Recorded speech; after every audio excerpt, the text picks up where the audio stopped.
I'm Dr. Ayaz Samadani and had the opportunity to see firsthand healthcare delivery in several countries, such as Pakistan, Africa, Saudi Arabia, Europe, and US. During my 4 decades of family practice in US, I have seen changing ground field in healthcare delivery. Several years ago, I was asked a question by a reporter who worked for AMA News. He asked if I had seen, known, or experienced any discrimination in the field of my practice. Answer at that time was easy and no. Things have changed since then, and more so in the last 5 years. Racism and prejudice has creeped into the healthcare. It is like undiagnosed cancer spreading without knowing much about it. We got to nip in the bud and take change to remedy this.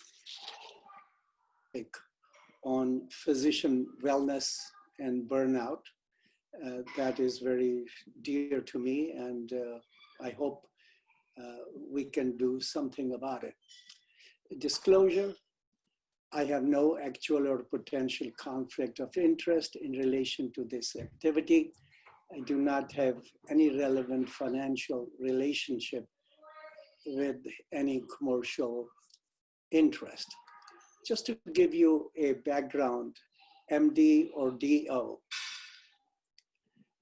allopathic medical schools, over 50,000 applicants after their MCAT and GPA applied. Osteopathic school admissions applications have gone up by 40%. The difference is that osteopathic teaches hands-on technique, holistic approach to mind, body, and spirit. So it attracts different type of candidates. There are 819 total applicants from 53,371 applications. That's about each person applying to 17 schools. Acceptance rate varies, anywhere from 3.8% and to 13.8%, average being 7%. At Harvard, the acceptance rate is the lowest. You can see that in this slide presentation. Physician demographic, they're all over in the US, about 950,000 practicing physicians in the United States. Other estimates are anywhere in active practice, 680,000.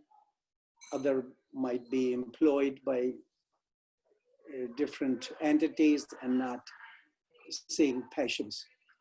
93% have an MD degree and 76% were educated in the United States.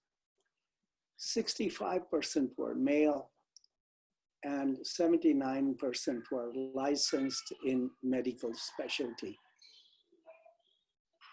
And 22% had active licenses in 2 or more states. Evaluating physician wellness requires a comprehensive look at the root cause of physician unwellness. what is there which brings this, that people, especially in the administrative circle, saying that physicians are burned out? It is like a few years ago when they were saying physicians don't have time. So we are taking the office work out of their basket, and we will have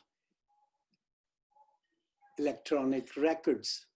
So with the use of this electronic data entry, they will have more time with the patients. That didn't happen. We have to understand early warning signs and implement remedial measures. Role of advocacy by organized medical organizations and other entities would help.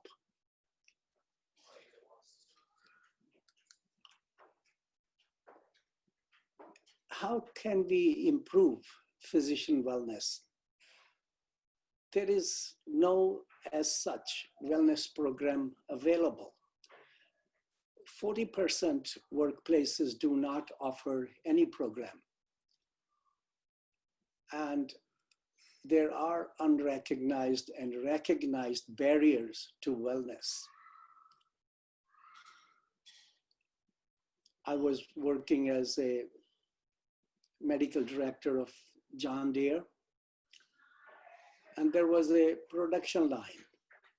People were standing and overhead belt was moving with parts of the tractor. They keep coming and dropping at certain time interval. The person on the floor has to grab it, put it together, put it up in the belt for the next person to handle his job. So if one is sluggish, the whole line suffers. This was called productivity incentive line. And there was instances of occupational burnout among those people. They had unions and they didn't shy about it to negotiate new contracts. Physician exhaustion is on the same line. Could be that you have to see so many number of patients, do such and such test, write only this prescription, enter all the data, and sign out before you go home. So if that production is low or there is a poor patient outcome, that results from surveys and the patient input, and they're grading the physicians. So there is a lot of pressure. All this impact results in suboptimal patient care and outcomes, and physician under pressure becomes unwell. It reduces his or her efficiency and certainly compromise patient care results. And early intervention is necessary. Why these problems creep up? Because after you graduate and done your residency and fellowship, you enter into the field of practice of medicine, the real world, where the administrative power is more than the physician power. contract signing. Most of the physicians sometimes don't even read the contract and sign it. They bind them to work so many hours, see so many patients, produce such and such amount of revenue. If they don't meet, they are graded down. The reports are beyond control of physician. Reimbursement, devaluation by the insurance company, Medicare, Medicaid. You may charge $175 for office call. You will get about $23. You may charge electrocardiogram, $125. You will be lucky if you get $13. It's completely out of line. Payment scale does not tally up to the running of the office. It does not meet the hiring of the staff. So the satisfaction in job is minimal. They are under pressure. That conveys into personal life and family relationship. There is excessive workload, training and certification demands. From time to time, administrative power comes in and wants the physician to take an exam or training at certain interval. They think their knowledge is dwindling down. They want up-to-date every 2-year recertification, every 5-year recertification. There came a time when transport physical exams were part of family practice routine examinations. Here comes a rule that you have to have an exam and certificate in transport medical certification